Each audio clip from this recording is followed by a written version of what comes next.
Hi guys, welcome back to my channel. I feel like it's been an eternity since I've filmed, but it really hasn't because with all the holiday season and stuff I haven't vlogged as much. Life's been crazy, but it's all good because I just got home from an amazing outing with a lovely friend. We went to Starbucks twice, and FYI, if you are looking for the caramel brulee latte in Newfoundland, the Starbucks on Kemont Road still has a ton of it, so go get you some.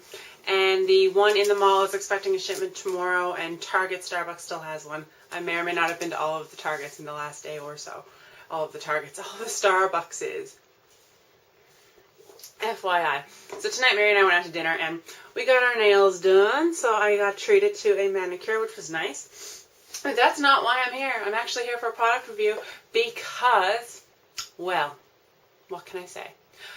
In my Christmas haul, / what I got for Christmas is what I called it, video, I shared some palettes with you guys. I shared the Smashbox on the Rocks, the Too Faced Semi-Sweet Chocolate Bar, and the Urban Decay Naked on the Run palette. And I said I would spend a week or so using each palette and then do a review of each one. So it's been about 10 days of me using the Smashbox on the Rocks palette, and I decided this evening I would sit down, show you some of my favorite colors, give you my 2 cents on it, and share my thoughts with each and every one of you. So let's get started. What do you guys need to know about this palette? It was $55 at Shoppers here. It is no longer available, so I'm assuming it was a limited edition holiday palette, but they still have the little tiny squared palettes of these, and they're on clearance for $27 right now if you are interested. This palette comes with, I have no idea how many because it's not conveniently written on the box, but the box is all diamond as well as the back, and it just tells you how many shadows are in it. And when you open it up, it's magnetic, just FYI, so you just flip this part and then open it up completely. Comes with a jumbo mirror. Yay! You can see all of my makeup in there. That's kind of cool. And then all of the shadows are here in like a diamondy shape. My one complaint, or really there's 2 complaints I have about this, and it's bulky. It's a very bulky palette, and when it fits in my palette drawer, it like legit takes up the entire drawer going across. So it's like a snug fit. I don't have to force it in there, but it's like a struggle. So you know, that's one complaint I have about it. And the other thing is the names of the shadows do not come on the palette. They come on a plastic sheet, and I am trying my best to keep it, but it's getting kind of annoying already. And some shadows in here have some insane fallout, but others do not. So I'm loving the neutral side of the palette. This is what it looks like. So I'm loving this side a fair bit, and I'm also been picking some colors from here, and I played with this a little bit as well.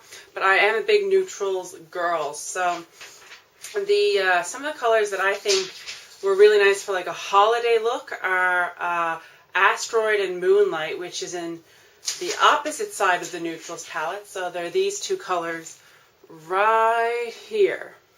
So they're like a white shimmery color. I will go ahead and swatch that one for you. This is Moonlight. It's a little bit chalky, but it's really nice in your outer corner.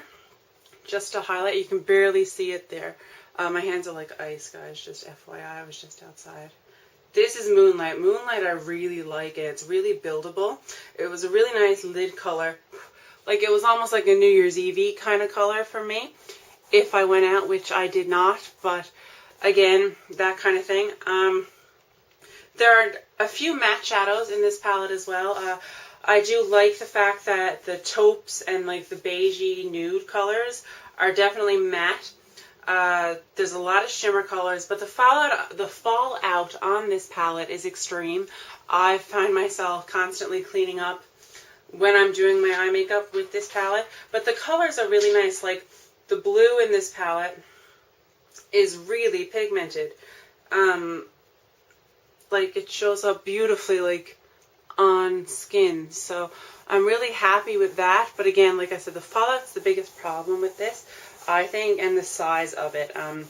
I have used the Smashbox Full Exposure palette, and I don't have a problem with fallout, which is why I was so excited to get this holiday palette. This is the Full Exposure, and I actually hit pan on one shadow, and I don't have a fallout problem with this. But for some reason on the Rocks, some of the shades are a little bit more chalky and have more fallout than others. But generally speaking, I give the Pigmentation of the colors, 9 out of 10. The fallout, because of the fall, it's like extreme fallout. So like, if I had to rate the eyeshadows just based on fallout, they'd only get about a 5 out of 10 for me, just because they have so much fallout.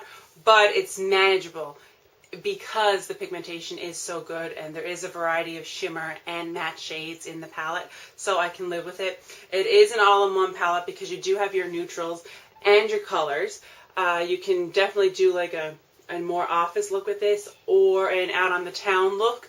I apologize if you guys hear any screaming. Hockey's on, and apparently the Montreal Canadiens are winning. Go team! Now, in terms of your packaging, if I was going to rate the packaging, I would definitely give it like an 8 out of 10 for 2 reasons. It's very, very wide. This top part of the packaging is almost like it's a squishy padded material. So it's very slippery. When I have it just laid flat like this on my vanity, I notice it slides a fair bit because the bottom of this as well is very slippery. So be aware of that if you're like me and you just balance your palette like more so towards the corner of your vanity and you pick your colors and do your makeup look, because that's usually how I set up my palette in the morning when I do my makeup. So there's a fear of it falling. But generally speaking, like I said, the pigmentation is great. The color payoff is decent. These shadows do not crease if you use a base. I've used them now with the Maybelline Color Tattoos as a base and the Urban Decay Primer Potion as a base, and they do not crease. I never apply eyeshadow without a base, so I wouldn't be able to speak to the staying power of the shadows without a base, because I used to have a serious problem with creasing shadow, but then I just learned to use a base all the time, and that went away, and I've never had a problem. So they do not crease.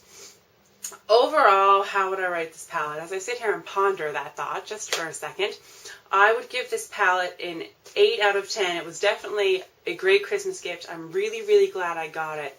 I do really like it. I think it is versatile, but again, it's bulky, but it is versatile. It's a great palette just for an all-around good makeup look. I wish I had it when I went to Toronto, because I could have my daytime look, and the way the shadows are laid out in this, you can take this from a daytime look right to an evening look and just build on your look just based on the shadows. So like I would use this side of the palette for my daytime look and then work my way over here to get a nighttime look from this palette. So this would be great for travel in that sense. But again, it's big and bulky, so it is a downfall, but it does come with many things. And my only other complaint about it is that it doesn't have the names of the shadows on the palette itself. So other than that, though, I'm very pleased overall with it. So 8 out of 10 for the Smashbox On The Rocks palette. Let me know in the comments below if you guys have had this palette, if you've used this palette a lot or a little bit, how you feel about it and all that good stuff. I'm curious to hear. So let's have a chat.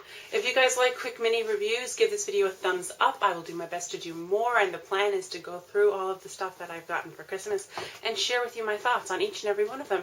So thank you so much for watching. I love you guys. Don't go anywhere. I have a surprise for you. Stay tuned. Bonus unboxing! Thanks for staying with me. I called my local shoppers very recently and asked if they were getting the new Smashbox palette, which was the Smashbox Double Exposure palette. They did not know what I was talking about.